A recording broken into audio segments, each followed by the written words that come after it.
For symmetry operations that take place in a three-dimensional space, we can generally denote each symmetry operation and treat it mathematically as a 3x3 matrix. All right, we've seen that matrices have the effect of converting a vector into a different vector, and that's exactly what symmetry operations do. So let's look at a few examples of this so we can see exactly how this might be done. All right, let's, for example, look at a reflection in a YZ plane. So I'll call that reflection sigma sub YZ. So what this has, the effect that this has is to basically take an x coordinate and convert it into a negative x coordinate while keeping y and z fixed. So in other words, what we're doing really with this operation is we're taking some vector x, y, and z and converting it to negative x, y, and z. Right, so that's the net effect of the reflection. So how would we construct a matrix that does this? Well, in this case, I hope it's fairly straightforward. We're not changing the values of any of these coordinates, so that means we must have ones along the diagonal of the matrix. So in this case, a -1, a 1 in the y coordinate, and a 1 in the z coordinate will accomplish exactly this sort of transformation. And if we do this multiplication out, we would have -1 times x plus 0 times y plus 0 times z. So I'll get negative x. I'll have 0 times x plus 1 times y plus 0 times z. So that'll give me y. 0 times x plus 0 times y plus 1 times z gives me z.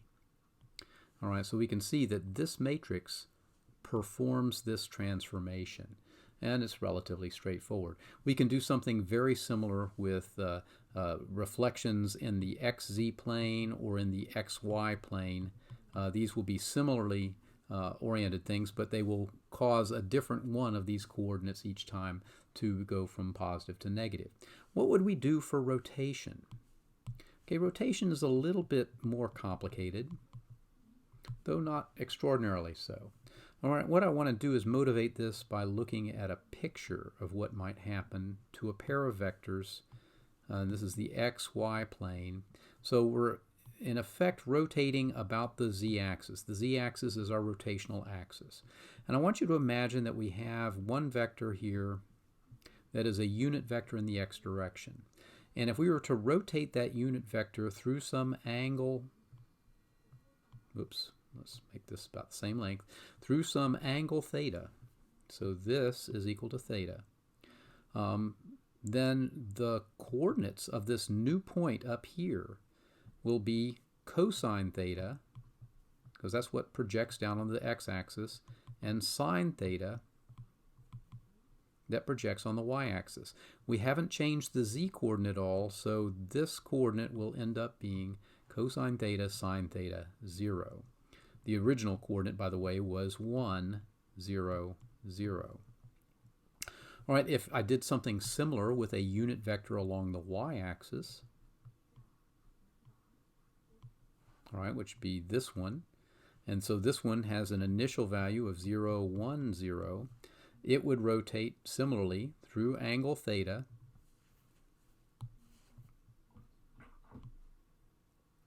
and the resulting vector here, a projection on the y-axis of cosine theta, a projection on the x-axis of negative sine theta, and of course no change in z. So this would be the result for this vector here. Now how can we combine these to make some sense out of this? All right, well, basically what we're talking about is we've taken first a vector that was along the x-axis, and we converted it to a vector that was cosine theta, sine theta, 0. We also took a vector that was along the y-axis, and we converted this to negative sine theta, cosine theta, and 0. And similarly, if we had taken a vector along the z-axis, we would have simply left it unchanged by this rotation, because the rotation is about the z-axis. All right, so here we have a complete litany or a complete register of exactly what happens when we make this rotation through theta. And this is equivalent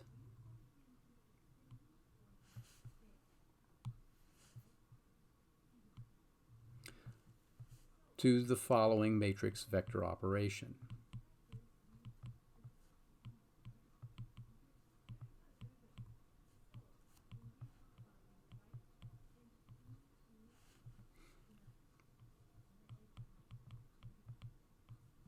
All right, so in effect we have taken this matrix, which is block diagonal. That is to say, I've got a 2 by 2 block up here, a 1 by 1 block down here, and everything else is zeros. And so what that means is I'm going to mix the x and y together. So the new x coordinate will be x times cosine theta minus y times sine theta. And for the second coordinate, I'll have x times sine theta plus y times cosine theta. And for the z coordinate, I will simply have z. So this would be the result of this rotational operation. We actually have a symbol that we use for this sort of matrix. This matrix is sometimes given the symbol R for rotation, with z down here to represent it's a rotation about the z-axis, and it is a rotation through the angle theta. All right. So if you see this notation, that's what it means. Now, what happens if, for example, we were to do an improper rotation of the same angle, again with the improper axis along the z-axis? All right, so I'll write that as follows. Okay, so the axis for the improper rotation is along the z-axis. So we'll get something similar to this, but what is different about the improper rotation?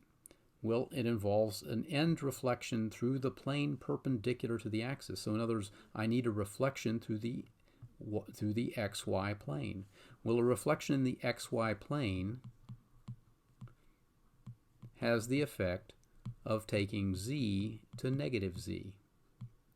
So all I have to do to change this into a matrix that accomplishes this improper rotation is to create a matrix that's very similar,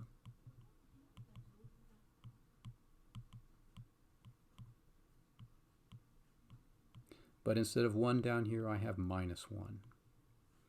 All right, so what we can see in all of this is that we have a way of constructing these matrices to perform these symmetry operations.